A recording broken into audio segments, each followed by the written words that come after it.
أعوذ بالله من الشيطان الرجيم. بسم الله الرحمن الرحيم.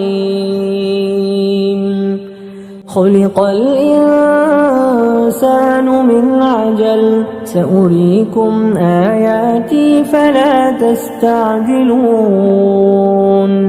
خلق الإنسان من عجل سأريكم آياتي فلا تستعجلون. ويقولون متى هذا الوعد إن كنتم صادقين. لو يعلم الذين كفروا حين لا يكفون عن وجوههم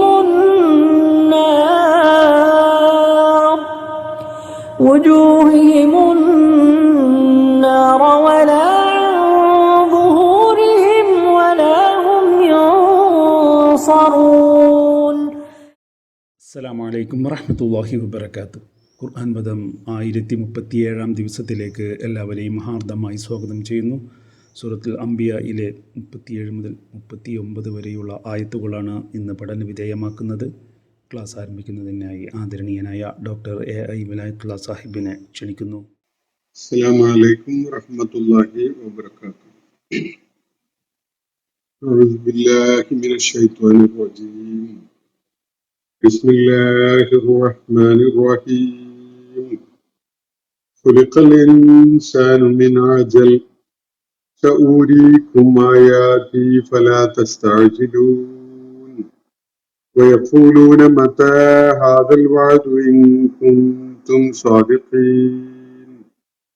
لو يعلم الذين كفروا حين لا يكفون عن وجوههم النار ولا عن ظهورهم ولا هم ينصرون. صدق الله العلي العظيم.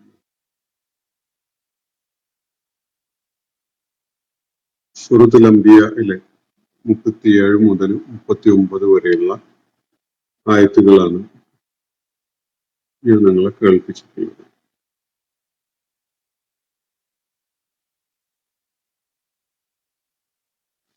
നബി സല്ലല്ലാഹു അലൈഹി വസല്ലം മക്കയിലെ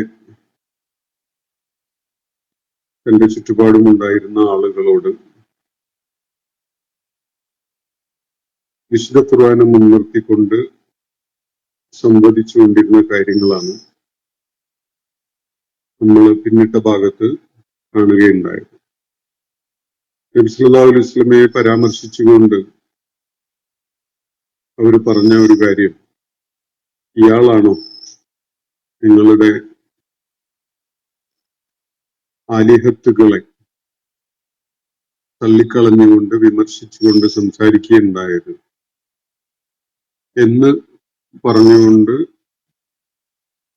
നബി സല്ലല്ലാഹു അലൈഹി വസല്ലമയെ പരിഹസിക്കുകയാണ് ആ ആളുകൾ ചെയ്തുകൊണ്ടിരുന്നത്. അതേസമയം അവരോരോരുത്തരുടെയും നാടിമിടിപ്പിന്റെയും ശ്വാസഗതിയുടെയും ഒക്കെ പിന്നിലായി അവർക്ക് കാരുണ്യത്തിന്റെ നിരന്തരമായ സാന്നിധ്യം നൽകിക്കൊണ്ടിരിക്കുന്ന അവരുടെ റബ്ബിനെ, കാരുണ്യവാനായ തമ്പുരാനെ അവര് നിഷേധിച്ചുകൊണ്ടിരിക്കുകയും ചെയ്യുന്നു. ഇതാണ് അവരുടെ യഥാർത്ഥത്തിലുള്ള പൊസിഷൻ. അള്ളാഹുവിന്റെ ദൂതൻ എന്നുള്ള നിലക്ക് അള്ളാഹു ചുമതലപ്പെടുത്തിയ താക്കീതുകളും മുന്നറിയിപ്പും ഒക്കെ മുഹമ്മദ് നബി സല്ലല്ലാഹു അലൈഹി വസല്ലം യഥാവിധി അവരോട് നിർവഹിച്ചുകൊണ്ടിരിക്കുന്നുണ്ട്. അത്തരം താക്കീതുകളും മുന്നറിയിപ്പുകളും ഒക്കെ അവർക്കൊരു തമാശയായിട്ടാണ് അനുഭവപ്പെടുന്നത്. അവരതിനെ ഒരു കളിതമാശയായിട്ടാണ് കാണുന്നത്. എന്നിട്ട് താക്കീത് ചെയ്യപ്പെട്ട ആ കാര്യം എന്താ ഇത്ര വൈകുന്നത്, അതിങ്ങ് വന്നൂടെ, ഞങ്ങള് അള്ളാഹുവിനെയും അവന്റെ ദൂതനെയും ഒക്കെ ഈ വെളിപാടുകളുടെ അടിസ്ഥാനത്തിൽ പരിഗണനയൊന്നും കൊടുക്കാതെ തള്ളിക്കളഞ്ഞിട്ടും ശിക്ഷ വരാത്തത് എന്താണ്? മുന്നറിയിപ്പ് നൽകപ്പെട്ട, താക്കീത് നൽകപ്പെട്ട ശിക്ഷ ഇനി സംഭവിക്കാത്തത് എന്താണ് എന്നാണ് അവര് പലപ്പോഴും പരിഹാസത്തോടു കൂടിയും അതുപോലെ താക്കീതിൽ അടങ്ങിയിട്ടുണ്ടായിരുന്ന കാര്യങ്ങളുടെ ഗൗരവം ഉൾക്കൊള്ളാതെയും പറഞ്ഞുകൊണ്ടിരിക്കുമായിരുന്നു. ഈ ഒരു പശ്ചാത്തലത്തിലാണ് നമ്മൾ ഇന്ന് വായിച്ച ആയത്തുകൾ ശ്രദ്ധേയമാവുന്നത്. ഖുലിഖൽ ഇൻസാനു മിൻ അജൽ, ധൃതിയിൽ ആണ് മനുഷ്യൻ, ധൃതിയുള്ള വിധത്തിലാണ്, ധൃതി കാണിക്കുന്ന പ്രകൃതത്തോടു കൂടിയാണ് മനുഷ്യൻ സൃഷ്ടിക്കപ്പെട്ടിരിക്കുന്നത്. മനുഷ്യൻ എല്ലാ കാര്യത്തിലും ഒരു അജലത്താണ്. കാത്തു നിൽക്കാൻ അവന് സന്നദ്ധതയില്ല. ഓരോന്നിനും അതിൻ്റെതായ ഒരു കോഴ്സ് ഉണ്ട്, ഒരു സമയമുണ്ട് നിർണയിക്കപ്പെട്ട എന്നൊരു കാര്യം ഉൾക്കൊണ്ടുകൊണ്ടുള്ള കാത്തുനിൽപ്പിന് സന്നദ്ധനല്ലാത്ത ഒരു പ്രകൃതം ഓരോ മനുഷ്യനും കാണിക്കുന്നത് കാണാൻ സാധിക്കും. ഖുലിഖൽ ഇൻസാനു മിൻ അജൽ, ഈ ഒരു കാര്യമാണ് ഈ ആയത്തിന്റെ ഭാഗം ചൂണ്ടിക്കാണിക്കുന്നത്. അറബി ഭാഷയിൽ ആളുകളുടെ പ്രകൃതം സൂചിപ്പിക്കാൻ വേണ്ടി ഇത്തരം പ്രയോഗങ്ങൾ, അതുകൊണ്ടാണ് അവർ സൃഷ്ടിക്കപ്പെട്ടിരിക്കുന്നത് എന്ന് പറയുന്ന ഒരു ശൈലി അറബി ഭാഷയിലുണ്ട്. വിശുദ്ധ ഖുർആനിൽ പലപ്പോഴായിട്ട് ആ ശൈലി സ്വീകരിക്കപ്പെട്ടതായിട്ടും കാണാം. മനുഷ്യന് സൃഷ്ടിക്കപ്പെട്ടിരിക്കുന്നത് തന്നെ അജലത്തിൽ നിന്നാണ്, ധൃതിയിൽ നിന്നാണ് എന്നാണ് ഭാഷാപരമായി ആ വാക്കുകളുടെ അർത്ഥസൂചന. ധൃതിയിൽ നിന്നാണ്, മണ്ണിൽ നിന്ന് സൃഷ്ടിക്കപ്പെട്ടു, വെള്ളത്തിൽ നിന്ന് സൃഷ്ടിക്കപ്പെട്ടു എന്നൊക്കെ പറയുന്ന പോലെ ധൃതിയിൽ നിന്നാണ് സൃഷ്ടിക്കപ്പെട്ടത് എന്നാണ് ഭാഷാപരമായി ഈ പ്രയോഗങ്ങൾ സൂചിപ്പിക്കുന്നത്. അതുകൊണ്ട് വ്യക്തമായും ആ ആലങ്കാരികത മാറ്റിവെച്ചുകൊണ്ട് മനസ്സിലാക്കുകയാണെങ്കിൽ മനുഷ്യന്റെ പ്രകൃതം തന്നെ ധൃതി കാണിക്കുന്ന വിധത്തിലുള്ളതാണ് എന്നതായിട്ട് അതിന്റെ സൂചന നമുക്ക് മനസ്സിലാക്കാൻ സാധിക്കും. ഖുലിഖൽ ഇൻസാനു മിൻ അജൽ, ധൃതിപ്പെടുന്ന, എല്ലാ കാര്യത്തിലും അക്ഷമ കാണിക്കുന്ന, ടേസ്റ്റ് ചെയ്തുകൊണ്ട് വേഗം ഉദ്ദേശിച്ച കാര്യത്തിലേക്ക് എത്താൻ അല്ലെങ്കിൽ വാഗ്ദാനം ചെയ്യപ്പെട്ട സംഗതി അങ്ങ് ഉണ്ടാവാനൊക്കെ ധൃതി കാണിക്കുന്ന ഒരു പ്രകൃതമാണ് മനുഷ്യന് നൽകപ്പെട്ടിരിക്കുന്നത്. അല്ലെങ്കിൽ മനുഷ്യ പ്രകൃതം അങ്ങനെയാണ്. ഖുലിഖൽ ഇൻസാനു, മനുഷ്യൻ സൃഷ്ടിക്കപ്പെട്ടിരിക്കുന്നത് മിൻ അജൽ, ഈ ധൃതി കാണിക്കുന്ന പ്രകൃതത്തോടു കൂടിയാണ്. സൗരീക്കും ആയാതി ഫലാ തസ്തഅജിലൂൻ, നിശ്ചയമായിട്ടും നമ്മുടെ ദൃഷ്ടാന്തങ്ങൾ ഞാൻ നിങ്ങൾക്ക് കാണിച്ചു തരിക തന്നെ ചെയ്യും. സൗരീക്കും, ഞാൻ നിങ്ങൾക്ക് കാണിച്ചു തരും. വൈകാതെ തന്നെ നിങ്ങൾ അത് കാണാനിടയാകും. എന്താണത്? ആയാത്തി, നമ്മുടെ ദൃഷ്ടാന്തങ്ങൾ. ഇവിടെ പരാമർശിക്കപ്പെട്ടതും നേരത്തെ അവരെ ശ്രദ്ധയിലേക്ക് കൊണ്ടുവന്നതും ഒക്കെ ആയിട്ടുള്ള ദൈവിക പ്രവചനങ്ങൾ, മനുഷ്യരുമായി ബന്ധപ്പെട്ടുകൊണ്ടുള്ള അവരുടെ നിലപാടുകളുടെ പരിണിതിയായി വന്നു ചേരാനിരിക്കുന്ന ആഖിബത്തുകളെ കുറിച്ചുള്ള സൂചനകൾ, ഇതൊക്കെ തന്നെ നിങ്ങളെ കാണിക്കും. നിശ്ചയമായിട്ടും ഞാൻ നിങ്ങൾക്ക് അനുഭവവേദ്യമാക്കും. പക്ഷേ ഫലാ തസ്തഅജിലൂൻ, നിങ്ങൾ എന്നോട് ധൃതി കാണിക്കരുത്, എന്നോട് അജലത്ത് കാണിക്കേണ്ടതില്ല. നിശ്ചയമായിട്ടും വാഗ്ദാനം ചെയ്യപ്പെട്ട സംഗതികൾ നിങ്ങൾ കാണുക തന്നെ ചെയ്യും, നിങ്ങളെ ഞാൻ കാണിക്കുക തന്നെ ചെയ്യും. സൗരീഖും ആയാത്തി, ഇവിടെ ആയാത്തുകൾ കൊണ്ട് സൂചിപ്പിക്കപ്പെടുന്നത് ദൈവിക നടപടികളായിട്ട് മനസ്സിലാക്കാൻ സാധിക്കും. അള്ളാഹുവിന്റെ ദൂതൻ ആ സമൂഹത്തില് സത്യമാർഗത്തിലേക്ക് അവരെ ക്ഷണിച്ചുകൊണ്ട് നിലകൊള്ളുകയും അദ്ദേഹത്തിന്റെ പ്രവർത്തനങ്ങളുമായി മുന്നോട്ട് പോവുകയൊക്കെ ചെയ്യുമ്പോൾ സ്വാഭാവികമായി വന്നു ചേരാനുള്ള ചില വഴിപിരിയലും അതിനെ തുടർന്നുള്ള ആഖിബത്തും ഒക്കെ ഉണ്ട്. അത് വിശുദ്ധ ഖുർആനിൽ പലയിടത്തായിട്ട് അവർക്ക് താക്കീതായിട്ട് അറിയിക്കപ്പെട്ടതുമാണ്. അപ്പോ ഈ ഒരു കാര്യം അത് വൈകാതെ തന്നെ നിങ്ങൾ കാണും, നിങ്ങളെ ഞാൻ കാണിക്കും. ഫലാ തസ്തഅജിലൂൻ, അതുകൊണ്ട് നിങ്ങൾ ധൃതിപ്പെടേണ്ട, ധൃതി കാണിക്കേണ്ട. ധൃതി കാണിക്കണ്ട എന്നുള്ളത് അവരോടൊരു അഭ്യർത്ഥനയായിട്ട് നടത്തുന്നതല്ല. നിങ്ങൾ ധൃതിപ്പെട്ടത് കൊണ്ടും ധൃതിപ്പെടാതിരുന്നത് കൊണ്ടും ഒന്നും വിശേഷിച്ച് മാറ്റുന്നതിലുണ്ടാവില്ല. നമുക്കതില് ഒരു ക്രമമുണ്ട്, ഒരു വ്യവസ്ഥയുണ്ട്. ആ ക്രമവും വ്യവസ്ഥയൊക്കെ അനുസരിച്ച് അത് നടപ്പിലാക്കപ്പെടും. നിങ്ങളെ നാം അല്ലെങ്കിൽ ഞാൻ അത് കാണിക്കുക തന്നെ ചെയ്യും. ഫലാ തസ്തഅജിലൂൻ, അത് സംഭവിക്കാൻ വേണ്ടി നിങ്ങളുടെ ധൃതി കൂട്ടലൊന്നും ആവശ്യമില്ല. ധൃതി കൂട്ടൽ കൊണ്ട് അത് നേരത്തെ ആവുകയോ അല്ലെങ്കിൽ ധൃതി കൂട്ടാത്തത് കൊണ്ട് അത് വൈകി പോവുകയോ ഒന്നും ചെയ്യില്ല. വയഖൂലൂന മതാ ഹാദൽ വഅദ് ഇൻ കുൻതും സാദിഖീൻ, എന്നിട്ട് അവരുടെ ആ ധൃതിപ്പെടലിന്റെ ഭാഗമായിട്ട് അവർ ചോദിക്കുകയാണ്, മതാ ഹാദൽ വഅദ്, ഈ വാഗ്ദാനം അല്ലെങ്കിൽ ഈ ഭീഷണി, ശിക്ഷയെക്കുറിച്ചുള്ള, ദൈവിക നടപടിയെക്കുറിച്ചുള്ള, ആഖിബത്തിനെ കുറിച്ചുള്ള താക്കീത്, അത് എപ്പോഴാണ് പുലരാൻ പോകുന്നത്? നിങ്ങൾ കുറെ കാലമായല്ലോ ഇത് പറഞ്ഞുകൊണ്ടിരിക്കുന്നത് എന്നാണ് അവരുടെ പ്രതികരണം. നൂഹ് അലൈഹിസ്സലാമിന്റെ കാലത്തെ പ്രളയത്തെക്കുറിച്ച് പലപ്പോഴും അങ്ങനെ പറയാറുണ്ട്. ചില സൂചനകൾ ഖുർആനിൽ നൽകപ്പെട്ടിട്ടുള്ളത് കാണാൻ കഴിയും. നൂഹ് അലൈഹിസ്സലാം, ആ സമൂഹം അവരുടെ സത്യനിഷേധ നിലപാടുകൾ കാരണമായി അവരുടെ നടപടികളും അതുപോലെ അവരുടെ അതിക്രമപരമായ പെരുമാറ്റവും ഒക്കെ കാരണമായി ദൈവിക നടപടി ഉണ്ടാകും.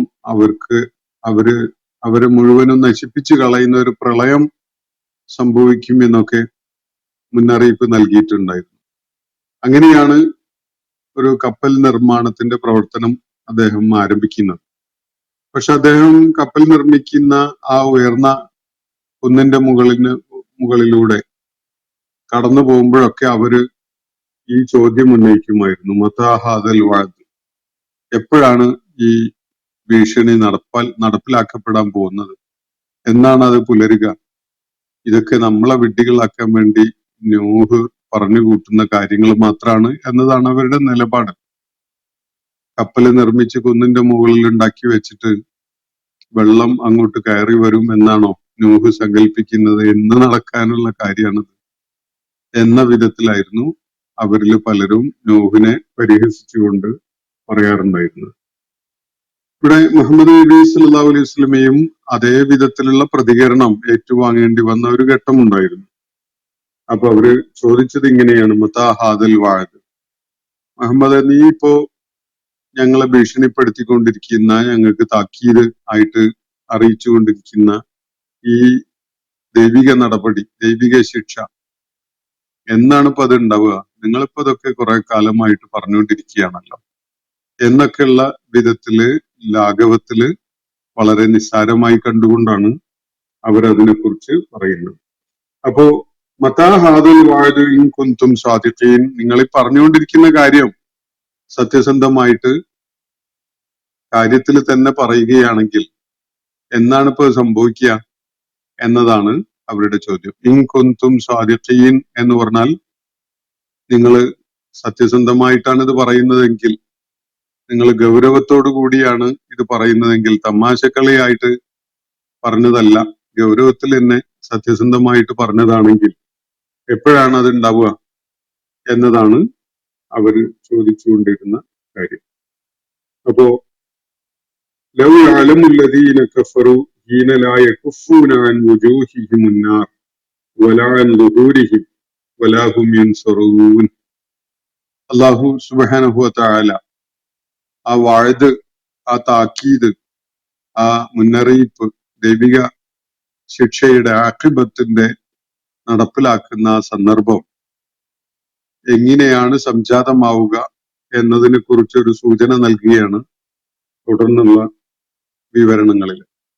അതിന്റെ ആദ്യത്തെ ആയത്താണ് ഞാൻ ഇപ്പോ നിങ്ങളെ കേൾപ്പിച്ചത്. ലൗ യഅലമുല്ലദീന കഫറു, ഈ സത്യനിഷേധികൾക്ക് അറിയാൻ സാധിച്ചിരുന്നുവെങ്കിൽ, ഹീന ലാ യകുഫൂന അൻ വുജൂഹിഹിം, അവർക്ക് അവരുടെ മുഖങ്ങളിൽ നിന്ന് അന്നാറ, നരകാഗ്നി തട്ടിമാറ്റാൻ കഴിയാതെ വരുന്ന ആ സന്ദർഭത്തെ കുറിച്ച്, വലാ അൻ ദുഹൂരിഹിം, അവരുടെ മുതുകുകളിൽ നിന്നും തട്ടിമാറ്റാൻ കഴിയാത്ത ആ സന്ദർഭത്തെ കുറിച്ച് അവർക്ക് അറിയാൻ കഴിഞ്ഞിരുന്നെങ്കിൽ, അതോടൊപ്പം അവർ മനസ്സിലാക്കേണ്ട ഒരു കാര്യം, വലാഹും യുൻസറൂൻ, അവരൊരു നിലക്കും സഹായിക്കപ്പെടുന്നതുമല്ല, ഒരു സഹായവും അവരെ തേടി എത്തുന്നതുമല്ല എന്ന ഒരു സാഹചര്യം സംജാതമാകുമ്പോൾ എങ്ങനെ ഉണ്ടായിരിക്കും എന്ന കാര്യം ഈ നിഷേധികൾക്ക് അറിയാൻ പറ്റിയിരുന്നെങ്കിൽ എന്നാണ് അള്ളാഹു ഒരു ഇൻകംപ്ലീറ്റ് ആയിട്ടുള്ള ഒരു ചോദ്യം അല്ലെങ്കിൽ ഒരു ആശ്ചര്യം എന്നുള്ള നിലക്ക് ഇത് പറയുന്നത്. ആ നാള് ആലോചിക്കാൻ പോലും വയ്യാത്ത ഒരു സന്ദർഭമാണത് എന്ന നിലക്കാണ്. ഓർക്കാൻ പോലും വയ്യാത്ത, സങ്കല്പിക്കാൻ പോലും സാധിക്കാത്ത അത്രയും ഗൗരവമുള്ള, അത്രയും അസ്വസ്ഥജനകമായ ഒരു സന്ദർഭമായിരിക്കും അത്. ഏതാണത്? ലൗ യഅലമുല്ലദീന കഫറു, ഈ നിഷേധികൾക്ക് ഇതിനെക്കുറിച്ച് അറിയാനും മനസ്സിലാക്കാനും ഒക്കെ പറ്റിയിരുന്നെങ്കിൽ എന്ന് പറഞ്ഞു വെക്കുകയാണ്. പറ്റിയിരുന്നെങ്കിൽ എന്താണ് എന്നത് പറയുന്നില്ല, അത് സങ്കല്പിക്കുകയോ ഊഹിക്കുകയോ മാത്രം ചെയ്യാനാണ് ഒരു സ്പേസ് അതിൽ അള്ളാഹു വിട്ടിട്ടുള്ളത്. എങ്ങനെയാണത്? ഹീന ലാ യകുഫൂന അൻ വുജൂഹിഹിം അന്നാർ, ഹീന ലാ യകുഫൂന അൻ വുജൂഹിഹിം അന്നാർ, അവരുടെ മുഖങ്ങളിൽ നിന്ന് നരകത്തീയിനെ തട്ടിമാറ്റാൻ കഴിയാതെ വരുന്ന ആ സന്ദർഭം എന്ന് പറഞ്ഞാൽ നരകാഗ്നി അവരെ വിഴുങ്ങിക്കളയുന്ന ആ സമയം സംജാതമാകുമ്പോൾ അവരുടെ മുഖങ്ങളാണ് ശരീരത്തിന്റെ മറ്റേത് ഭാഗത്തെക്കാളും ആദ്യമായിട്ട് നമ്മൾ അഗ്നിയിൽ നിന്ന് സംരക്ഷിക്കാൻ ശ്രമിക്കുക നമ്മളുടെ മുഖങ്ങളെയാണ്. അപ്പൊ മുഖങ്ങളുടെ, നമ്മുടെയൊക്കെ മുഖത്ത് വന്ന് വീഴുന്ന നരകത്തീയിനെ തട്ടിമാറ്റാൻ പറ്റാതെ വരുന്ന ഒരു സമയം. അതുപോലെ വല അൻ ദുഹൂരിഹിം, അവരുടെ മുതുകുകളിൽ നിന്നും. നിവർന്നു നിൽക്കാൻ മനുഷ്യന് പ്രാപ്തി നൽകുന്ന ഒരു സംഗതി അവരുടെ മുതുകുകളാണ്. അവരുടെ നട്ടല്, മുതുക്, ഹിപ്പൊക്കെയാണ് മനുഷ്യനൊന്ന് നിവർന്നു നിൽക്കാൻ സാധിക്കുന്ന ഒരു സംഗതി. മുഖം സംരക്ഷിക്കപ്പെട്ടു കഴിഞ്ഞാൽ, മുഖത്തിന് കേടുപാടുകൾ പറ്റാതെ സുരക്ഷിതമാക്കാൻ കഴിഞ്ഞാൽ പിന്നെ നമ്മളുടെ ശ്രദ്ധയും ആലോചനയും നിവർന്നു നിൽക്കാനുള്ള ഒരു സാധ്യത നഷ്ടപ്പെടാതിരിക്കാനായിരിക്കും. അപ്പൊ അള്ളാഹുവിടെ സൂചിപ്പിക്കുന്ന ഈ രണ്ട് കാര്യങ്ങളും, ബാക്കിയുള്ളതൊക്കെ കരിഞ്ഞു പോയിക്കോട്ടെ എന്ന് കരുതിയിട്ടല്ല, ആദ്യം സംരക്ഷിക്കാൻ നമ്മൾ പരിഗണിക്കുക നമ്മളുടെ മുഖവും, ഒരുപക്ഷെ രണ്ടാമത് നമ്മളുടെ മുതുകുമായിരിക്കും. മുതുക് എന്ന് പറയുമ്പോൾ ആ റീജിയൻ, ശരീരത്തിന്റെ ആ മധ്യഭാഗം ഒന്നാകെയായിട്ട്. അപ്പോ ഈ രണ്ട് ഭാഗങ്ങളിൽ നിന്ന് നരകത്തീ തട്ടിമാറ്റാൻ കഴിയാത്ത ഒരു സന്ദർഭം അവർക്ക് വരാനുണ്ട്. ഹീന ലാ യകുഫൂന അൻ വുജൂഹിഹിം അന്നാറ വലാ അൻ ദുഹൂരിഹിം, അവരുടെ മുഖങ്ങളിൽ നിന്ന്, വദനങ്ങളിൽ നിന്ന്, അവരുടെ മുതുകുകളിൽ നിന്ന് നരകാഗ്നി തട്ടിമാറ്റാൻ കഴിയാതെ വരുന്ന ആ സന്ദർഭത്തെക്കുറിച്ച് അവർക്ക് അറിയാൻ സാധിച്ചിരുന്നെങ്കിൽ, ആ സന്ദർഭത്തിന്റെ തീഷ്ണതയും ഗൗരവവും ഒക്കെ വെളിപ്പെടുത്തുന്ന ഒരു കാര്യമാണ് വലാഹും യുൻസറൂൻ എന്നത്. സഹായത്തിന് ഒരാളെയും വിളിച്ച് കരയാൻ ആ ഘട്ടത്തില് ആരും ഉണ്ടാവില്ല. ഒരാളുടെയും സഹായം നൽകപ്പെടുന്നതല്ല. അള്ളാഹു അവരെ സഹായിക്കാൻ എത്തുന്നില്ല. മലക്കുകളുടെ സഹായം അവർക്ക് ലഭിക്കുകയില്ല. അവരുടെ സഹജീവികളായ, സഹസൃഷ്ടികളായ, അവരോടൊപ്പം ഉണ്ടായിരുന്ന, അവർക്ക് എല്ലാറ്റിനും കൂട്ടായിരുന്ന, ഭൗതിക ലോകത്ത് അവർക്ക് പിന്തുണ നൽകിക്കൊണ്ട് നിലക്കൊണ്ടിരുന്ന ഒരാളും തന്നെ അവരെ സഹായിക്കാൻ വേണ്ടി ഓടിയെത്താത്ത ഒരു സന്ദർഭവുമായിരിക്കും അത്. അങ്ങനെയുള്ള ഒരു സന്ദർഭം അവർക്ക് സ്വന്തം വതനങ്ങളിൽ നിന്ന്, മുതുകുകളിൽ നിന്ന് നരകത്തീയിനെ തട്ടിമാറ്റാൻ കഴിയാതെ വരുന്ന ആ സന്ദർഭം, അതിനെക്കുറിച്ച്, അതിന്റെ ഗൗരവം എത്രയാണ് എന്നത് മനസ്സിലാക്കാൻ, അറിയാൻ ഈ നിഷേധികൾക്ക് സാധിച്ചിട്ടുണ്ടായിരുന്നെങ്കിൽ എന്നാണ് അള്ളാഹുവിടെ സൂചിപ്പിക്കുന്നത്. അങ്ങനെ സാധിക്കുന്ന സമയത്ത് എന്തിനും അവര് സന്നദ്ധാകും. അതാണ് ഫിറഔൻ നമ്മളെ അയാളുടെ അവസാന ശ്വാസം വലിക്കുന്നതിനിടയിൽ നമ്മളെ ബോധ്യപ്പെടുത്തിയ കാര്യം.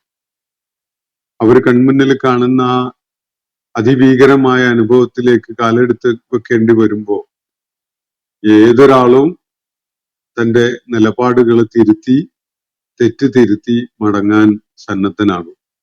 ഇതാണ് മുങ്ങിച്ചാവുമ്പോ ഫിറോൻ കാണിച്ച സന്നദ്ധത. ഇതേപോലെയുള്ള സന്നദ്ധത കാണിക്കാത്തവരായിട്ട് ആരും ഉണ്ടാവില്ല. സ്വന്തം മുതുകുകളെയും സ്വന്തം വദനങ്ങളെയും നരകത്തീയിൽ നിന്ന് തട്ടിമാറ്റാൻ, അല്ലെങ്കിൽ നരകത്തീ അവയുടെ മേൽ വന്ന് പതിക്കുന്നതിൽ നിന്ന് അവയെ കാത്തു രക്ഷിക്കാൻ ശ്രമിക്കുമ്പോൾ അങ്ങനെ സാധിക്കാതെ പോകുന്ന ഒരു ഘട്ടം, ഒരാളുടെയും സഹായം ലഭിക്കുന്നുമില്ല. അങ്ങനെയുള്ള ഒരു സന്ദർഭം അവർക്ക് ശരിയായ വിധത്തിൽ മനസ്സിലാക്കാൻ സാധിച്ചിരുന്നെങ്കിൽ ഇന്ന് ഇവർ കാണിക്കുന്ന ഈ നിഷേധമൊന്നും അവർ കാണിക്കില്ല. അവരൊക്കെ സ്വമേധയാ സത്യമാർഗത്തിന് കീഴ്പ്പെടുമായിരുന്നു. പക്ഷെ അത് അവരൊരിക്കലും അവർക്ക് അതിന് അവസരമില്ല. അത് ദുനിയാവിലെ ആ അവസരമുള്ളൂ. ദുനിയാവിന്ന് വിട്ടു കഴിഞ്ഞാൽ പിന്നെ അവരുടെ മുഖങ്ങളും മുതുകുകളും ഒക്കെ നരകത്തീ കൊണ്ട് ആവരണം ചെയ്യപ്പെടുമ്പോ സഹായങ്ങളൊന്നും ലഭിക്കാതെ വരുന്ന ഒരു സന്ദർഭം ഉണ്ടാവുമ്പോൾ, കൂടെ നിൽക്കാൻ ആളുണ്ടാവുമ്പോ, പിന്തുണക്കാനും സഹായിക്കാനും ഒക്കെ ആളുകൾ ഉണ്ടാവുമ്പോൾ മനുഷ്യൻ ഏത് അക്രമത്തിനും മുതിർന്നു വരും. അങ്ങനെയാണല്ലോ നമ്മൾ കാണുന്നത്. ആൾക്കൂട്ട മനഃശാസ്ത്രമൊക്കെ പലപ്പോഴും പ്രയോഗത്തിൽ വരൽ അങ്ങനെയാണ്. ധാരാളം ആളുകൾ നമ്മളോടൊപ്പം ഉണ്ട് എന്നുള്ള ഒരു തോന്നലുണ്ടാവുമ്പോൾ എല്ലാവർക്കും തോന്നും ഒന്ന് കൈവച്ച് പോയി കളയാമെന്ന്. നമ്മൾ ഓർക്കുന്നുണ്ടാവും ഒരു പട്ടിണിപ്പാവം ഒരു മധു എന്ന ആദിവാസിയുടെ ആൾക്കൂട്ടക്കൊല. അതൊക്കെ ഒരു മോബ് ഹിസ്റ്റീരിയയുടെ ഭാഗമായിട്ട് സംഭവിച്ച ഒരു സംഗതിയാണ്. എല്ലാവരും കൂടി ഒരാളെ വളഞ്ഞിട്ട് തല്ലുമ്പോ ഒന്ന് കൈവച്ച് പോകാം എന്ന് വിചാരിക്കുന്ന ഒരാൾക്കൂട്ട മനഃശാസ്ത്രമുണ്ട്. അപ്പൊ അങ്ങനെയൊക്കെ ആളുകൾ കൂടെ നിൽക്കാനുണ്ട്, ആളുകളുടെ പിന്തുണയുണ്ട്, പിൻബലമുണ്ട് എന്നൊക്കെ പറയുമ്പോൾ മനുഷ്യൻ എന്തിനും മുതിർന്നു എന്ന് വരും. അത് മനുഷ്യന്റെ ഒരു പ്രകൃതാണ്. പക്ഷെ ഇവിടെ സ്വന്തം വദനങ്ങളെയും മുതുകുകളെയും വരെ അവയുടെ മേല് നരകാഗ്നി വന്ന് പതിക്കുമ്പോൾ അത് തട്ടി മാറ്റാൻ കഴിയാത്ത, മോനെ എന്റെ മുഖത്ത് വീണ ഈ തീക്കട്ട ഒന്ന് തട്ടിയിട് എന്ന് പറയാൻ ഒരാളും സഹായത്തിനായിട്ട് ഓടിയെത്താത്ത ആ സന്ദർഭം, അത് ഇവർക്ക് അറിയാൻ കഴിയുകയാണെങ്കിൽ, ഇവർക്ക് അതിനെക്കുറിച്ച് അറിയാൻ പറ്റിയിരുന്നെങ്കിൽ എന്നാണ് അള്ളാഹുവിടെ സൂചിപ്പിക്കുന്നത്. അങ്ങനെ ഒരു കാര്യം യാഥാർത്ഥ്യമാവുന്ന ഘട്ടത്തിൽ എന്തായിരിക്കും ഇവരുടെ നിലപാട്? തീർച്ചയായിട്ടും അവരിൽ ഒരാൾ പോലും സത്യനിഷേധത്തിന്റെ പാതയിൽ നിലകൊള്ളാൻ സന്നദ്ധനായിട്ട് ഉണ്ടാവുകയില്ല. ആ നിമിഷം അതറിയാൻ കഴിഞ്ഞാൽ ആ നിമിഷം അവരൊക്കെ നിലപാട് മാറ്റും. പക്ഷെ അത് അറിയാൻ കഴിഞ്ഞതിന് ശേഷം അവർക്കും നമുക്കൊന്നും അവസരമില്ല. കണ്ണ് ചിമ്മുന്നത് വരെ മാത്രമേ അവസരമുള്ളൂ.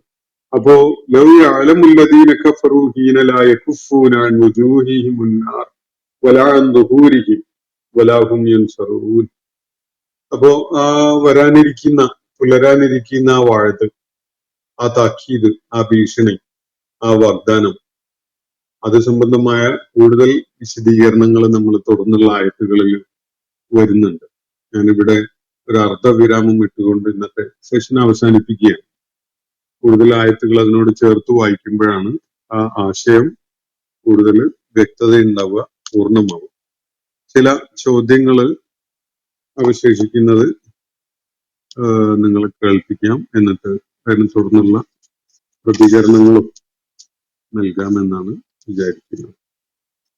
ഒരു ചോദ്യം SKയുടെ പ്രൊഫൈലിൽ നിന്ന് വന്നതാണ്. ഭൂമി കേന്ദ്രീകൃതമായ ഒരു കാഴ്ചപ്പാടാണ് ലോകസ്രഷ്ടാവായ അള്ളാഹുവിന്റെ വചനങ്ങളിൽ കാണുന്നത്. ഭൂമിയുടെ വിളക്ക് എന്ന താഴ്ന്ന പ്രാധാന്യം മാത്രമാണ് ഭൂമിയേക്കാൾ ലക്ഷക്കണക്കിന് മടങ്ങ് വലിപ്പമുള്ള സൂര്യന് പോലും നൽകിയിരിക്കുന്നത്. ശാസ്ത്രം പുരോഗമിക്കുന്നതിന് മുമ്പ് ഭൂമിയിൽ നിന്ന് ആകാശത്തേക്ക് നോക്കുന്ന ഒരു സാധാരണ മനുഷ്യന്റെ വിചാരങ്ങൾ അല്ലേ വിശുദ്ധ ഖുർആനിൽ കാണുന്നത് എന്നതാണ് ചോദ്യം. തീർച്ചയായിട്ടും വളരെ കൃത്യമായ ഒരു വിലയിരുത്തലാണ് SK ഇവിടെ അദ്ദേഹത്തിന്റെ ചോദ്യത്തിൽ നടത്തിയിട്ടുള്ളത്. വിശുദ്ധ ഖുർആൻ അങ്ങനെ തന്നെയാണ് അതിനെ നോക്കി കണ്ടിട്ടുള്ളത്. അത് ശരിയാണോ തെറ്റാണോ എന്നതാണ് അടുത്ത വിഷയം. അതുകൊണ്ട് സ്വാഭാവികമായിട്ടും അതിനെക്കുറിച്ചൊന്ന് ആലോചിച്ചാൽ നിങ്ങൾക്കും ബോധ്യപ്പെടും. 1450 വർഷങ്ങൾക്ക് മുമ്പ് അവതരിച്ച വിശുദ്ധ ഖുർആനിൽ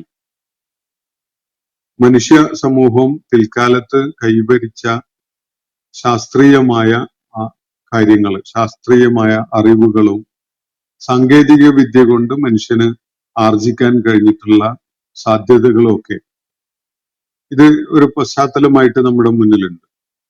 പക്ഷെ എന്തൊക്കെ ശാസ്ത്ര മുന്നേറ്റങ്ങൾ നമ്മൾ നടത്തിയാലും മനുഷ്യനെ സംബന്ധിച്ചിടത്തോളം ഈ പ്രപഞ്ചത്തെ വീക്ഷിക്കാൻ ഭൂമിയിൽ നിന്ന് നോക്കിക്കാണുന്ന ഒരു രീതി മാത്രമേ മനുഷ്യന്റെ ബോധമണ്ഡലത്തിന് സ്വീകാര്യമാവുകയുള്ളൂ. ആകാശത്ത് നിന്നോ ബാഹ്യഗോളങ്ങളിൽ നിന്നോ ഒക്കെ നമ്മൾ ഭൂമിയെയോ ചുറ്റുപാടുമുള്ള പ്രദേശങ്ങളിലേക്കോ ഒക്കെ നോക്കിയിട്ട് ഈ പ്രപഞ്ചത്തെക്കുറിച്ചുള്ള നിരീക്ഷണം നടത്തുന്നത് മനുഷ്യബുദ്ധിക്ക് ഉൾക്കൊള്ളാൻ പറ്റാത്ത ഒരു കാര്യമാണ്. ഇന്നും നമ്മളുടെ 2024 പുറത്തിറങ്ങിയ സാഹിത്യകൃതികളൊന്ന് വായിച്ചു നോക്കൂ.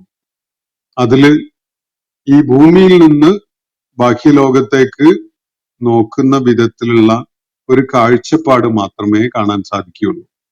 ഈ വിശുദ്ധ ഖുർആൻ അവതരിപ്പിക്കപ്പെട്ടിട്ടുള്ളത് മലക്കുകൾക്ക് വേണ്ടിയല്ല. ആകാശലോകത്ത് ജീവിക്കുന്ന സൃഷ്ടികളുണ്ടെങ്കിൽ അവയ്ക്ക് വേണ്ടിയല്ല. അള്ളാഹുവിന്റെ നിരന്തരമായ സേവനത്തിന് സന്നദ്ധരായി ചുറ്റും നിലകൊള്ളുന്ന, കൽപ്പിച്ചത് എന്തും നടപ്പിലാക്കാൻ യാതൊരു മടിയുമില്ലാതെ നിലകൊള്ളുന്ന സേവകരായ മാലാഖമാർക്ക് വേണ്ടി ഇറങ്ങിയതല്ല. അതുപോലെ ബാഹ്യ ലോകത്തുള്ള ആർക്കും വേണ്ടി ഇറങ്ങിയതല്ല, മനുഷ്യന് വേണ്ടി ഇറങ്ങിയിട്ടുള്ളതാണ്. മനുഷ്യർ ജീവിക്കുന്നത് ഭൂമുഖത്താണ്. ഭൂമിയുമായി തട്ടിച്ചുകൊണ്ട് മാത്രമേ മനുഷ്യന്റെ ചിന്തയും ഭാവനയും ഡെവലപ്പ് ചെയ്തെടുക്കാൻ സാധിക്കുകയുള്ളൂ. അതുകൊണ്ടാണ് ആ ഒരു ബോധം നിലനിർത്തിക്കൊണ്ടുള്ള ഒരു വിവരണം വിശുദ്ധ ഖുർആനിൽ അള്ളാഹു നിർവഹിക്കുന്നത്.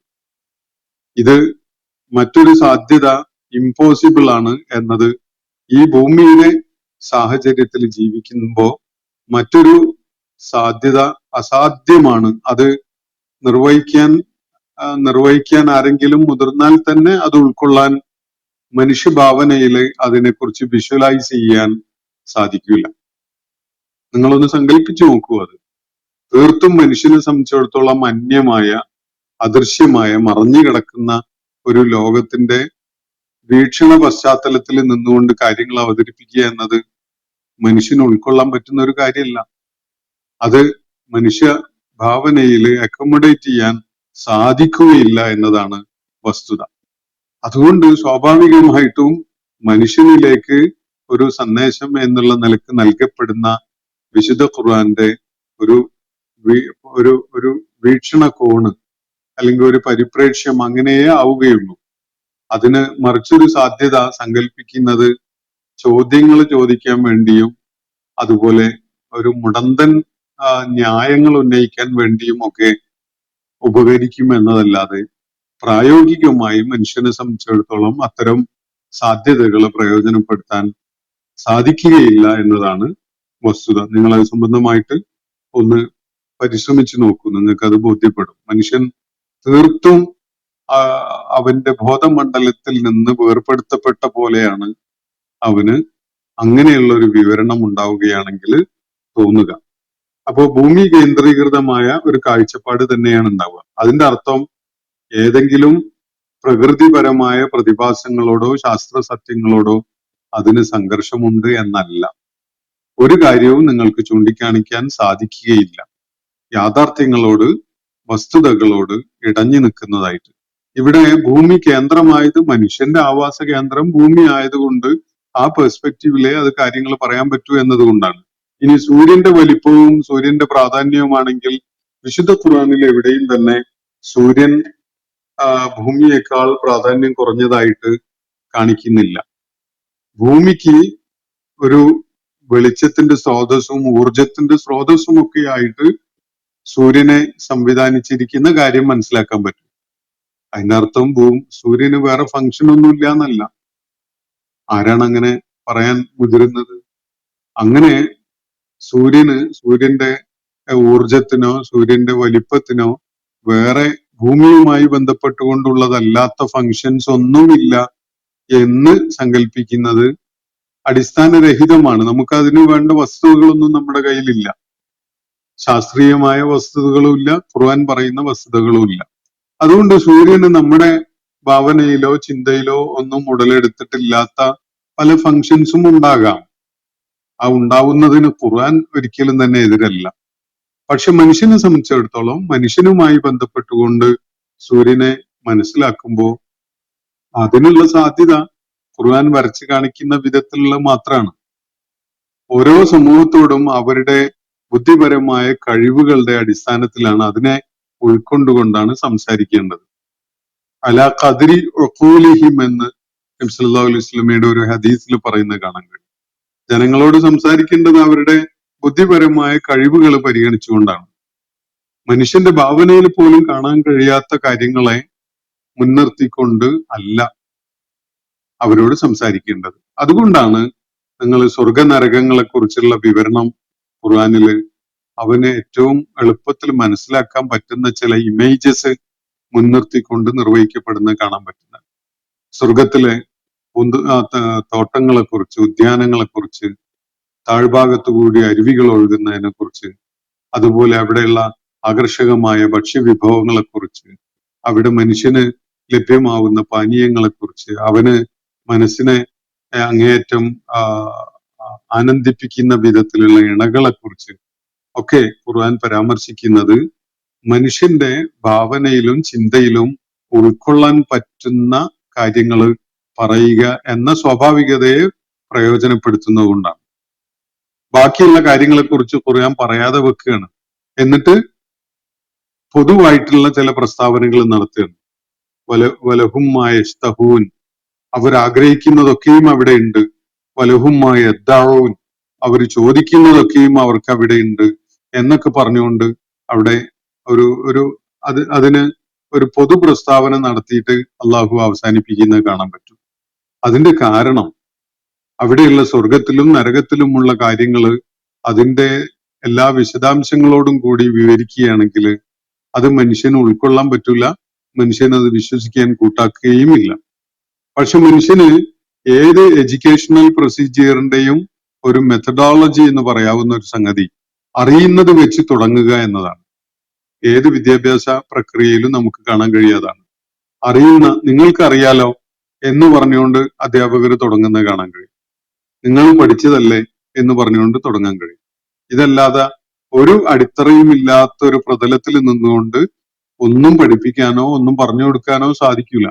അത് മനുഷ്യന്റെ ചിന്താപരമായ ഭാവനാപരമായ ഒരു പരിമിതിയാണ്. അതുകൊണ്ട് മനുഷ്യന് പരിചയമുള്ള അറിയുന്ന കാര്യങ്ങളെ മുൻനിർത്തിക്കൊണ്ടാണ് വിവരണം എപ്പോഴും ഉണ്ടാവുക. കാര്യങ്ങൾ വ്യക്തമായിട്ടുണ്ടാവും എന്ന് വിചാരിക്കുകയാണ്. മറ്റൊന്ന് SK തന്നെ ഉന്നയിച്ചിട്ടുള്ളതാണ്. ഖുർആന് എത്രയോ കാലം മുമ്പ് ദശാവതാരങ്ങൾ ഈ രാജ്യത്ത് പ്രചാരത്തിലുണ്ട്. അതിൽ ഈശ്വരന്റെ ആദ്യ അവതാരമായ മത്സ്യാവതാരം ജലത്തിലല്ലേ ഉത്ഭവിക്കുന്നത് എന്നതാണ്. അങ്ങനെ ധാരാളം അബദ്ധങ്ങള് ഭാരതീയ ചിന്തകളിലും അതുപോലെ ഐതിഹ്യങ്ങളിലും ഒക്കെ കാണാം. ദൈവത്തിന് അവതാരങ്ങളുണ്ട്, മത്സ്യമായിട്ട് അവതരിച്ചിട്ടുണ്ട് എന്നതൊക്കെ. ഇത് എന്താണ് അതുകൊണ്ട് സൂചിപ്പിക്കുന്നത്?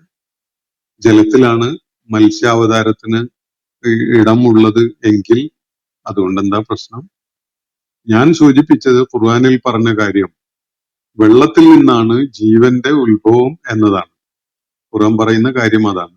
ജീവനുള്ള സകലതും വെള്ളത്തിൽ നിന്നാണ് സൃഷ്ടിക്കപ്പെട്ടിരിക്കുന്നത് എന്നത് ഖുർആൻ അസന്നിഗ്ധമായി വ്യക്തമാക്കിയിട്ടുള്ള കാര്യമാണ്. അതും മത്സ്യാവതാരം എന്ന നിലക്ക് അവതരിപ്പിക്കപ്പെടുന്ന ഒരു കഥ, അത് തീർത്തും അടിസ്ഥാനരഹിതമായ ഒരു സാങ്കല്പികമായ ഒരു ഭാവനയുടെ സൃഷ്ടി മാത്രമാണ്. ദൈവത്തിന് അങ്ങനെ ഒരു അവതാരവും ഇല്ല. ദൈവം മാത്രമാണ്. മനുഷ്യനായി പോലും ദൈവം അവതരിക്കില്ല. മനുഷ്യൻ ഭൂമുഖത്ത് വരുന്നത് മനുഷ്യനായിട്ടാണ്, ദൈവമായിട്ടല്ല. അല്ലെങ്കിൽ ദൈവം ഒരിക്കലും തന്നെ മനുഷ്യനായിട്ട് അവതരിക്കുകയില്ല എന്നതാണ് വിശുദ്ധ ഖുർആന്റെ അത് സംബന്ധമായിട്ടുള്ള കാഴ്ചപ്പാട്. അപ്പോ ജലത്തില് ഉത്ഭവിച്ചു എന്ന് പറയുന്ന മത്സ്യാവതാരം, അത് എന്താണ് സൂചിപ്പിക്കുന്നത്? ദൈവം മത്സ്യത്തിന്റെ രൂപത്തിൽ വന്നു എന്നോ? അവിടെ എവിടെയാണ് ജലത്തിൽ നിന്നാണ് ജീവന്റെ ഉത്ഭവം എന്നത് സൂചിപ്പിക്കപ്പെടുന്നത്? ഖുർആനിൽ മാത്രമാണ് ആ ആശയം നമുക്ക് കാണാൻ സാധിക്കുന്നത്. ജീവന്റെ ഉത്ഭവം വെള്ളത്തിൽ നിന്നാണ് എന്നത്. അത് ശാസ്ത്രം പിൽക്കാലത്ത് എത്തിച്ചേർന്ന ധാരണ കൂടിയാണ് എന്നത് നമുക്ക് കാണാൻ കഴിയും. മത്സ്യാവതാരമായിട്ട് ദൈവം വരുന്നത് അത് ഇന്നും ഒരു കെട്ടുകഥയാണ്, ഇന്നും ഒരു സാങ്കല്പികമായ കഥ മാത്രമാണ് എന്നത് അത് സംബന്ധമായി യുക്തിപൂർവകമായ ഒരു സമീപനം സ്വീകരിക്കുകയാണെങ്കിൽ എല്ലാവർക്കും ബോധ്യപ്പെടും. ദൈവത്തിന് അവതാരങ്ങളെ ഇല്ല. അങ്ങനെയുള്ള അവതാരങ്ങള് ആയിട്ട് രംഗത്ത് വരിക എന്നത് ദൈവത്തിന്റെ ഒരു രീതിയുമല്ല എന്നതാണ് ഖുർആൻ മുന്നോട്ട് വെക്കുന്ന കാഴ്ചപ്പാട്. വ്യക്തമായിട്ടുണ്ടാവുമെന്ന് വിചാരിക്കുന്നു. മനുഷ്യർക്ക് എസ്കെയുടെ മറ്റൊരു ചോദ്യമാണ്, മനുഷ്യർക്ക് അതിശയകരമായി അന്ന് തോന്നിയിരുന്ന കാര്യങ്ങൾ ഉദ്ധരിച്ച് അവയുടെ ഉടമസ്ഥത സ്വയം ഏറ്റെടുത്ത് അതിന്റെ പേരിൽ ജനങ്ങളെ വിധേയരാക്കാൻ ശ്രമിക്കുന്നത് ആർക്ക് വേണമെങ്കിലും ഉയർത്താൻ കഴിയുന്ന അടിസ്ഥാനമില്ലാത്ത അവകാശവാദം മാത്രമല്ലേ എന്നതാണ് ഉന്നയിച്ചിട്ടുള്ള ഒരു ചോദ്യം. മനുഷ്യർക്ക് അതിശയകരമായ എന്ന് തോന്നുന്ന കാര്യങ്ങൾ ഉദ്ധരിച്ചുകൊണ്ട് അവയുടെ ഉടമസ്ഥത സ്വയം അവകാശപ്പെടുന്നത്, ഇത് യഥാർത്ഥത്തിൽ നിങ്ങൾ നേരത്തെ ഉന്നയിച്ച ചോദ്യത്തിലല്ലേ ഉള്ളത്? ഒന്നാലോചിച്ച് നോക്കൂ. മത്സ്യാവതാരം എന്നത് ജനങ്ങൾക്ക് അതിശയകരമായി തോന്നുന്ന ഒരു കാര്യം, എന്നിട്ട് അതിന്റെ പേരിൽ ദൈവത്തിന്റെ അവതാരമാണ് എന്ന് അവകാശപ്പെടുക. അതുപോലെ മത്സ്യകന്യക എന്നൊക്കെ പറയുന്ന ആശയങ്ങളൊക്കെ മനുഷ്യന് അത്ഭുതകരമായി തോന്നുന്ന കാര്യങ്ങളാണല്ലോ. എന്നിട്ട് അതിന്റെ ഉടമസ്ഥത അവകാശപ്പെടുക. ഇത് പ്രപഞ്ച സൃഷ്ടാവായ അള്ളാഹു അല്ലാതെ ഈ പ്രതിഭാസങ്ങളുടെ ഉടമസ്ഥത അവകാശപ്പെടാൻ വേറെ എല്ലാവർക്കും സാധിക്കുന്നതാണ് എന്നാണല്ലോ നിങ്ങൾ പറയുന്നത്. ആരെങ്കിലും അവകാശപ്പെട്ടിട്ടുണ്ടോ? ലോകത്ത് മനുഷ്യർക്കിടയിൽ ദൈവം എന്ന വിധത്തില്, ദേവൻ എന്ന നിലക്ക്, ദേവത എന്നുള്ള നിലക്കൊക്കെ പൂജിക്കപ്പെടുന്ന ഒരുപാട് പ്രതിഭാസങ്ങൾ ഉണ്ടല്ലോ പല സംസ്കൃതികളിലായിട്ട്. ആരെങ്കിലും അവകാശപ്പെട്ടിട്ടുണ്ടോ? അവകാശപ്പെട്ടിട്ടില്ല എന്നതിന്റെ സൂചന എന്താണ്? അവർക്കൊന്നും അത് അവകാശപ്പെടാൻ സാധ്യമല്ല എന്നതാണ്. മനുഷ്യർ പോലും ഇങ്ങനെയുള്ള ചില വിടുവായുത്തങ്ങൾ പറയാറുണ്ട്. പക്ഷെ മനുഷ്യര് പോലും, മനുഷ്യരുടെ കൂട്ടത്തിലെ ചില അധികായന്മാരായിട്ട് സ്വയം എളിഞ്ഞു നിന്ന ആളുകൾ പോലും ഇങ്ങനെയുള്ള അവകാശവാദങ്ങളൊന്നും ഉന്നയിച്ചിട്ടില്ല. കാരണം അത് കേൾക്കുമ്പോഴേക്ക് ആളുകൾക്ക് ചിരി വരും എന്നതുകൊണ്ടാണ്. ഈ കാര്യം പ്രപഞ്ചത്തിന്റെ ആകാശങ്ങളുടെയും ഭൂമിയുടെയും അതിലെ സകല പ്രതിഭാസങ്ങളുടെയും ഉടമസ്ഥത തനിക്കാണ് എന്ന് അവകാശപ്പെട്ട ഒരേ ഒരു ശക്തി, അത് പ്രപഞ്ച സൃഷ്ടാവായ അള്ളാഹുവാണ്. അത് വേദങ്ങളിലൂടെയാണ് നിർവഹിക്കപ്പെട്ടിട്ടുള്ളത്. എല്ലാ വേദങ്ങളിലും പ്രപഞ്ച സൃഷ്ടാവായ അള്ളാഹു ഈ അവകാശം ഉന്നയിക്കുന്നുണ്ട്. വിശുദ്ധ ഖുർആനിൽ ഏറ്റവും തെളിമയോടുകൂടി ആ അവകാശം ഉന്നയിക്കപ്പെട്ടത് നമുക്ക് കാണാനും സാധിക്കുന്നുണ്ട്. അപ്പോ ആർക്ക് വേണമെങ്കിലും ഇത്തരം അവകാശം ഉയർത്താൻ കഴിയുമെന്നാണ് നിങ്ങൾ പറയുന്നത്. ആരും ഇങ്ങനെ ഒരു അവകാശം ഉയർത്തിയിട്ടില്ല. കാരണം വ്യാജ ദൈവങ്ങൾക്ക് അങ്ങനെ ഉയർത്താൻ, ഒന്നാമത് അവര് അത്തരം അവകാശം ഉയർത്തുക എന്ന് പറഞ്ഞാൽ അവരെ പൊക്കിക്കൊണ്ടുവരുന്ന മനുഷ്യരാണ് അത് ഉയർത്തുക. അങ്ങനെ ഉയർത്താൻ, അവകാശവാദം ഉയർത്താൻ മാത്രമുള്ള അങ്ങനെ പരിഹസിക്കപ്പെടുന്നതിന് ഒരു പക്ഷേ അങ്ങനെയുള്ള അവകാശവാദങ്ങളൊക്കെ ഉന്നയിച്ചു കൊണ്ടുവന്ന മനുഷ്യർക്ക് അത്തരം പരിഹാസങ്ങൾക്ക് കൂടി ഇരയാകാൻ ഉള്ള തൊലിക്കെട്ടി ഉണ്ടായിട്ടുണ്ടാവില്ല. അതുകൊണ്ടാവും അവരാരും ഉന്നയിക്കാതിരുന്നിട്ടുള്ളത് എന്നാണ് ഞാൻ മനസ്സിലാക്കുന്നത്. ഇനി മറ്റൊരു ചോദ്യം SK തന്നെ ഉന്നയിച്ചതാണ്. ഭൂഖണ്ഡങ്ങൾ തമ്മിൽ കൂട്ടിമുട്ടുമ്പോൾ അല്ലേ പർവ്വതങ്ങൾ ഉയർന്നു വരുന്നത്? അത് ഭൂമിയുടെ ബാലൻസ് നിലനിർത്താൻ സ്ഥാപിച്ചതാണ് എന്ന് പറയുന്നത് വിശ്വസിക്കണം എന്ന് പറഞ്ഞാൽ എങ്ങനെയാണ് ശരിയാവുന്നത്? ഈ ചോദ്യം ഉന്നയിച്ച SKക്ക് ഇതിനെക്കുറിച്ചുള്ള ധാരണ വളരെ പരിമിതമാണ് എന്നാണ് ഞാൻ മനസ്സിലാക്കുന്നത്.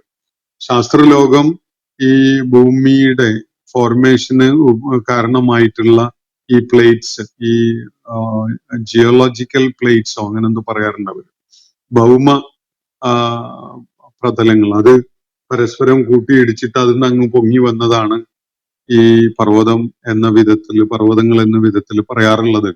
യഥാർത്ഥത്തില് നേരത്തെ സൂചിപ്പിക്കപ്പെട്ടല്ലോ ഖുർആനില്, ആകാശങ്ങളും ഭൂമിയും ഒരൊറ്റ സോളിഡ് എൻറ്റിറ്റി ആയിരുന്നു, പിന്നീട് നാം അതിനെ വേർപെടുത്തിയതാണെന്ന്. ആ വേർപെടുത്തിയ പ്രക്രിയയിൽ ഒരുപക്ഷെ അങ്ങനെ ഈ ജിയോളജിക്കൽ പ്ലേറ്റ്സ് പരസ്പരം കൂട്ടിമുട്ടിയിട്ട് അങ്ങനെ ഉയരുന്ന വിധത്തിലൊക്കെ ഒരു സ്റ്റേജ് ഉണ്ടായിരുന്നിരിക്കാം. കാരണം അതിന്റെ ഫോർമേഷൻ അന്ന് ഒരു സമയം നിശ്ചയിച്ചിട്ടുണ്ടായിരുന്നല്ലോ. അപ്പൊ വേർപെടൽ ഉണ്ടാകുമ്പോൾ സ്വാഭാവികമായിട്ട് ഇങ്ങനെ ഒരു ഘട്ടം ഉണ്ടായിരുന്നിരിക്കാം. ശാസ്ത്രത്തിന് അങ്ങനെ ഒരു അനുമാനമുണ്ട് അത് സംബന്ധമായിട്ട്. അതില് ഖുർആൻ അതിനെതിരൊന്നുമല്ല. അതേ സമയത്ത് എന്തിനു വേണ്ടി അങ്ങനെ ഒരു കൂട്ടിമുട്ടലും അതിൽ നിന്ന് പർവ്വത സമാനമായ ഒരു ഉയർച്ച ഉണ്ടായി വന്നു എന്നതുമൊക്കെ ആലോചിക്കേണ്ടതുണ്ട്. ഖുർആൻ പറയുന്നത് അതിനെക്കുറിച്ചാണ്. എന്തിനു വേണ്ടിയാണ് ഇങ്ങനെ പർവ്വതങ്ങളെ സ്ഥാപിച്ചിട്ടുള്ളത് എന്നാണ്. ഈ പ്രപഞ്ച സംവിധാനത്തിൽ അള്ളാഹു ഭൂമി അതിന്റെ മേല് നിർമ്മിക്കപ്പെടാൻ പോകുന്ന ഒരുപാട് നിർമ്മിതികളെ ഒക്കെ ആയിട്ട് അതിന്റെ മേല് പലതും നിർമ്മിക്കപ്പെടാൻ പോകുന്നുണ്ട്. അതിന്റെ മുകളില് സഞ്ചാരം നിരന്തരം നടന്നുകൊണ്ടിരിക്കും. അങ്ങനെയൊക്കെയുള്ള സാധ്യതകൾക്ക് വേണ്ടി ഭൂമിയെ സ്റ്റേബിളായി പ്രത്യേക ഒരു ആംഗിളില് പോയിസ്ഡ് ആയിട്ട് നിർത്തുക എന്നത് അള്ളാഹുവിന്റെ ലക്ഷ്യമാണ്. അതിനുവേണ്ടി ബാലൻസ് ചെയ്യുന്ന വിധത്തിലാണ് പർവ്വതങ്ങളെ അവൻ സജ്ജീകരിച്ചിരിക്കുന്നത് എന്നതാണ് ഖുർആൻ പറയുന്നത്.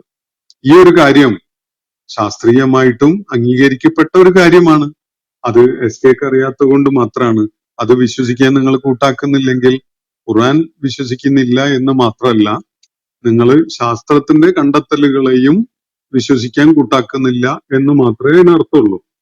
അപ്പോ മറ്റൊരു ചോദ്യം അബ്ദുൾ റസാഖ് എഞ്ചിനീയർ, അദ്ദേഹം ഇതിനോട് പ്രതികരിച്ചുകൊണ്ടൊരു റെസ്പോൺസ് കൊടുത്തതാണ്. മൗണ്ടൻസ് ആർ ഇന്റഗ്രൽ ടു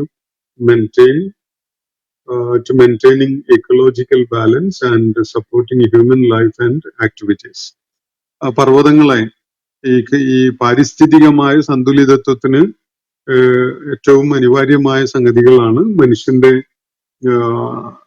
നിലനിൽപ്പിനും അവനുമായി ബന്ധപ്പെട്ടുകൊണ്ടുള്ള പ്രവർത്തനങ്ങൾക്കൊക്കെ പർവ്വതങ്ങള് വളരെ ആവശ്യവുമാണ് എന്ന വിധത്തിലുള്ള ശാസ്ത്രീയമായ നിഗമനങ്ങളാണ് അബ്ദുൾ റസാഖ് എഞ്ചിനീയർ ചൂണ്ടിക്കാണിച്ചിട്ടുള്ളത്. അത് ശരിയാണത്. പർവ്വതങ്ങളിലാണ് മനുഷ്യന്റെ ജീവിതത്തിന് ആവശ്യമായിട്ടുള്ള പല വിഭവങ്ങളും ലഭ്യമാവുന്നത്. തേൻ ഉൾപ്പെടെയുള്ള മനുഷ്യന് വളരെ അടിസ്ഥാനപരമായി ആവശ്യമുള്ള ഒരുപാട് കാര്യങ്ങൾ സജ്ജീകരിക്കപ്പെട്ടിരിക്കുന്നത് അല്ലെങ്കിൽ ഉൽപ്പാദിപ്പിക്കപ്പെടുന്നത് പർവ്വതങ്ങളിലാണ്. അങ്ങനെ മനുഷ്യ ജീവിതത്തിന് ആവശ്യമായിട്ടുള്ള ഒരുപാട് സംഗതികൾ നമുക്ക് ഹെർബൽ മെഡിസിനെ കുറിച്ച് അറിയുന്നവർക്കറിയാം. ചില ഔഷധ സസ്യങ്ങളൊക്കെ അങ്ങനെയുള്ള വലിയ പർവ്വത പ്രദേശങ്ങളിൽ മാത്രമേ കണ്ടെത്താൻ സാധിക്കുകയുള്ളൂ. അതുപോലെ ഒരുപാട് കാര്യങ്ങൾ നമ്മൾ സൂക്ഷ്മമായിട്ട് അതിലേക്ക് പോകുമ്പോൾ കണ്ടെത്താൻ സാധിക്കും. തീർച്ചയായിട്ടും പർവ്വതങ്ങൾ സ്വദേശപരമായിട്ട് തന്നെ സൃഷ്ടിക്കപ്പെട്ടതാണ് എന്നതിൽ യാതൊരു സംശയവും ആർക്കും ഉണ്ടാവേണ്ടതില്ല എന്നതാണ് വസ്തുത. ഒരു അവസാനത്തെ ചോദ്യം കൂടി പരിഗണിച്ചുകൊണ്ട് ഞാൻ ഇന്നത്തെ സെഷൻ അവസാനിപ്പിക്കുകയാണ്. അത് ഹമീദ് മേത്രാണ്. അള്ളാഹു എല്ലാം അറിയുന്നവനായതുകൊണ്ട് ശുപാർശ എന്നത് അള്ളാഹുവിന്റെ എല്ലാം അറിയുന്നവൻ, കരുണയുള്ളവൻ എന്ന അസ്തിത്വത്തെ തകർക്കുന്നതാണ് എന്നാണ് അദ്ദേഹം ചൂണ്ടിക്കാണിക്കുന്നത്. യഥാർത്ഥത്തില് ശഫാഅത്ത് എന്താണ്, ശുപാർശ എന്താണ് എന്നത് നമ്മൾ മനസ്സിലാക്കുന്നതിലുള്ള വീഴ്ചകളാണത്. അള്ളാഹുവിന് എല്ലാം അറിയും എന്നതിന്റെ ഒരു മറുവശം, നമ്മളിപ്പോ വലിയ കുറ്റവാളികളായിട്ട് ജീവിക്കുന്നവരാണെങ്കിൽ നമ്മൾ തൗബ ചെയ്ത് മടങ്ങി അള്ളാഹ്ക്ക് വളരെ പ്രിയപ്പെട്ടവനായി മാറാനുള്ള ഒരു സാധ്യത ഉണ്ടല്ലോ. അപ്പൊ അള്ളാഹ്ക്ക് അത് അറിയില്ലേ എന്ന് ചോദിച്ചാൽ എന്താണ് അർത്ഥം? അള്ളാഹ്ക്ക് ഇത് രണ്ടും അറിയാം. നമ്മൾ കുറ്റവാളിയായിട്ട് ജീവിച്ച കാര്യവും അറിയാം. ഒരു പ്രത്യേക ഘട്ടത്തിൽ ലൈഫിൽ ഒരു 90 ഡിഗ്രി ടേൺ ഉണ്ടാവുകയും നമ്മൾ പശ്ചാത്തപിച്ച് അള്ളാഹുവിലേക്ക് മടങ്ങി അവൻ ഏറ്റവും തൃപ്തിയുള്ള ഒരു ദാസനായിട്ട് മാറും എന്ന കാര്യവും അള്ളാഹുവിന് നേരത്തെ തന്നെ അറിയാം എന്നതാണ് അത് സംബന്ധമായിട്ടുള്ള വസ്തുത. ഷഫാഅത്ത് എന്നത് ഒരിക്കലും തന്നെ ആർക്കെങ്കിലും എന്തെങ്കിലും നീതിയോ കാരുണ്യമോ നിഷേധിക്കപ്പെടുന്നതിനുള്ള തെളിവല്ല. അള്ളാഹുവിന്റെ കാരുണ്യവും നീതിയും നടപ്പിലാക്കപ്പെടുന്നതിന് അള്ളാഹു സ്വീകരിക്കുന്ന ഒരു പ്രക്രിയ മാത്രമാണത്. ഇപ്പൊ കോടതിയിൽ വിചാരണ നടക്കുന്ന ഒരു സംഗതി ആലോചിക്കുക. സുപ്രീം കോടതി ജഡ്ജിന് നന്നായിട്ട് അറിയാം തന്റെ മുന്നിൽ വരുന്ന ഒരു വിഷയം, അതിന്റെ വസ്തുത എന്താണ് എന്നത് അയാൾക്ക് വിചാരണ തുടങ്ങുന്നതിന് മുമ്പ് തന്നെ അറിയാമെന്ന് വെക്കുക. എന്നാൽ പോലും അയാൾ നേരിട്ട് അതിൽ വിധി കൽപ്പിക്കാറില്ല. മറിച്ച് അവിടെ വിചാരണ നടക്കും, ക്രോസ് വിസ്താരം ഉണ്ടാകും, അതില് കാര്യങ്ങൾ എല്ലാവർക്കും ബോധ്യപ്പെടുന്ന വിധത്തിൽ വെളിപ്പെടുത്തപ്പെടും. എന്നിട്ട് അതിന്റെ അടിസ്ഥാനത്തിലാണ് ഒരു വിധി കൽപ്പിക്കുക. അത് അതിന്റെ പ്രക്രിയയാണ്. സുപ്രീം കോടതി ജഡ്ജി എന്തിനാണ് എനിക്കറിയുന്ന ഒരു കാര്യം എന്നെ ബോധ്യപ്പെടുത്താൻ വേണ്ടി ഈ വാദി പ്രതിവാദം വക്കീലുമാര് രംഗത്ത് വന്നിട്ട് ഒരുപാട് സമയം കളയുന്ന, എന്റെ സമയം വളരെ വിലപ്പെട്ടതാണ്, അതുകൊണ്ട് നിങ്ങളൊക്കെ വീട്ടിൽ പോയിക്കോ, ഇതെനിക്ക് മനസ്സിലായിട്ടുണ്ട്, ഞാനൊരു വിധി കൽപ്പിക്കാം എന്ന് തീരുമാനിക്കുകയല്ല ചെയ്യുക സുപ്രീം കോടതി ജഡ്ജി. അത് അതിന് നിശ്ചയിക്കപ്പെട്ട ഒരു പ്രക്രിയയാണ്. അതേപോലെ തന്നെ അള്ളാഹുവിന്റെ കാരുണ്യത്തിനും അള്ളാഹുവിന്റെ അള്ളാഹു നൽകുന്ന ഔദാര്യത്തിനും ഒക്കെ തന്നെ അത് ലഭ്യമാവുന്നതിന് അള്ളാഹു ഒരു പ്രക്രിയ വെക്കും. ഇപ്പോ നമ്മളെ കുട്ടിക്കാലത്ത് മരിച്ചുപോയ നമ്മളുടെ മക്കള്, അവര് സ്വർഗത്തിൽ അള്ളാഹുവിന്റെ സന്നിധിയില് വാപ്പാക്കും ഉമ്മാക്കും ഒക്കെ മാതാപിതാക്കൾക്ക് ശുപാർശകരായിട്ട് നിലകൊള്ളൂലേ? അങ്ങനെ ഹദീസുകളിൽ കാണാം നമുക്ക്. അപ്പൊ അതിൽ അടങ്ങിയിട്ടുള്ള ഒരു വൈകാരികതയുടെ ആശ്വസിപ്പിക്കലിന്റെ ചേർത്ത് പിടിക്കലിന്റെ ഒരു തലമുണ്ട്. ആ പിഞ്ചു പൈതല് സ്വർഗത്തിൽ നിന്ന് വാപ്പാക്കും ഉമ്മാക്കും വേണ്ടി അവര് തന്റെ കൂടെ സ്വർഗത്തിലെത്താൻ ആഗ്രഹിക്കുന്ന വിധത്തില് അള്ളാഹുവിനോട് ആ ആഗ്രഹം പ്രകടിപ്പിക്കുകയാണെങ്കിൽ അതൊരു നിമിത്തം മാത്രമാണ്. ആ വാപ്പായും ഉമ്മായും സ്വർഗത്തിലെത്തുന്നത് അവരുടെ കർമ്മങ്ങളുടെ ഫലമായിട്ട് മാത്രമാണ്. ഈ കുട്ടിയുടെ പ്രാർത്ഥന അല്ലെങ്കിൽ ആവശ്യം, ആഗ്രഹം, ഇതൊക്കെ അതിനുള്ള ഒരു നിമിത്തം മാത്രമാണ് എന്നതാണ് വസ്തുത. ഒരാളും ഷഫാഅത്ത് അർഹതയില്ലാത്തതിന്റെ പേരിൽ അർഹതയില്ലാതെ ഒരാളും ഷഫാഅത്ത് കിട്ടി സ്വർഗത്തിലെത്തൂല. അത് തീർച്ചയാണ്. അള്ളാഹു ആർക്ക് വേണ്ടിയെങ്കിലും ഷഫാഅത്ത് ചെയ്യാൻ വേണ്ടി ആരെയെങ്കിലും അനുവദിക്കുന്നുണ്ടെങ്കിൽ, ആർക്ക് വേണ്ടിയാണോ ഷഫാഅത്ത് നിർവഹിക്കപ്പെടുന്നത് അയാൾ അതിന് ആയിരിക്കണം എന്നതാണ് അള്ളാഹുവിന്റെ വ്യവസ്ഥ. മലക്കുകളാണ്, പ്രവാചകന്മാരാണ്, സ്വാലിഹുകളാണ്, ശുഹദാക്കളാണ്, ഈ മരിച്ചുപോയ പിഞ്ചു ബാല്യത്തിൽ തന്നെ മരിച്ചുപോയ മക്കളാണ്. ആരാണ് റബ്ബിനോട് ശഫാഅത്ത് ചെയ്യുന്നതെങ്കിൽ പോലും അത് അർഹതയുള്ളവർക്ക് മാത്രമേ അതിന്റെ പ്രയോജനം ലഭിക്കുകയുള്ളൂ. അർഹതയുള്ളവര് ഇത്തരം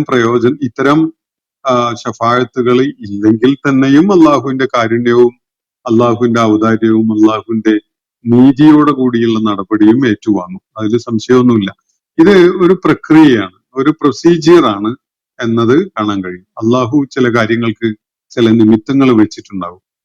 ആ നിമിത്തം ഇപ്പോ നമ്മുടെ വീട്ടുമുറ്റത്തുള്ള മാവില് മാമ്പഴം ഉണ്ടായി, അത് പഴുത്ത് പാകമായി വന്നിട്ട് നമ്മള് അതിന്റെ മുകളിൽ കയറിയോ തോട്ടിയെടുത്തോ അത് തട്ടിയിട്ട് അത് മുറിച്ച് കഴിക്കുന്നു. ഇത് അള്ളാഹു വെച്ച ഒരു സംവിധാനമാണ്. അള്ളാഹ്ക്ക് വേണമെങ്കിൽ നല്ല പഴുത്ത് പാകമായ ഒരു മാമ്പഴം പ്ലേറ്റിൽ മുറിച്ച് റെഡിയാക്കിയിട്ട് നമ്മളെ മുന്നിലേക്ക് ഇങ്ങനെ ഒരു മാന്ത്രികൻ ചെയ്യുന്ന പോലെ അങ്ങ് കൊണ്ടുവന്നിട്ട് തരാമല്ലോ. അതല്ലല്ലോ അള്ളാഹ് ചെയ്യുന്നത്. അള്ളാഹ് വെച്ചിട്ടുള്ള ഒരു വ്യവസ്ഥയാണിത്. ആ വ്യവസ്ഥ അള്ളാഹുവിന്റെ ചോയ്സ് ആണ്. അതേപോലെ തന്നെയാണ് ഈ ശഫാഅത്തിന്റെ കാര്യവും. ചിലർക്ക് ശഫാഅത്ത് കൊണ്ട്, അള്ളാഹുവിന്റെ പ്രവാചകന്റെ ശഫാഅത്ത് കൊണ്ട്, സ്വാലിഹുകളുടെ ശഫാഅത്ത് കൊണ്ട്, അതുപോലെ ശുഹദാക്കളുടെ ശഫാഅത്ത് കൊണ്ടൊക്കെ ചില പ്രയോജനങ്ങൾ ഉണ്ടാവും. അത് അള്ളാഹ് വെച്ചൊരു വ്യവസ്ഥയാണ്. അതുകൊണ്ട് അത് പ്രവർത്തനക്ഷമമാവുന്ന ഒരിക്കലും തന്നെ അനർഹരുടെ കാര്യത്തിലാവുകയില്ല. അത് നമ്മൾ ശഫാഅത്തിന് മനസ്സിലാക്കുന്നതിൽ സംഭവിക്കുന്ന ഒരു പിഴവ് കൊണ്ട് മാത്രമാണ് എന്ന് സൂചിപ്പിച്ചുകൊണ്ട് ഞാൻ അവസാനിപ്പിക്കുകയാണ്. ജസാക്കുമുല്ലാഹ് ഖൈർ. അസ്സലാമു അലൈക്കും വറഹ്മത്തുള്ളാഹി വബറകാതുഹു. ഇന്നത്തെ ഖുർആൻ പദം ഇവിടെ സമാപിക്കുന്നു. ഖുർആൻ പഠനത്തിൽ പങ്കെടുത്ത എല്ലാവർക്കും അല്ലാഹു അർഹമായ പ്രതിഫലം നൽകി അനുഗ്രഹിക്കട്ടെ. വആഖിറു ദഅവാന അനിൽ ഹംദുലില്ലാഹി റബ്ബിൽ ആലമീൻ. അസ്സലാമു അലൈക്കും വറഹ്മത്തുള്ളാഹി വബറകാതുഹു.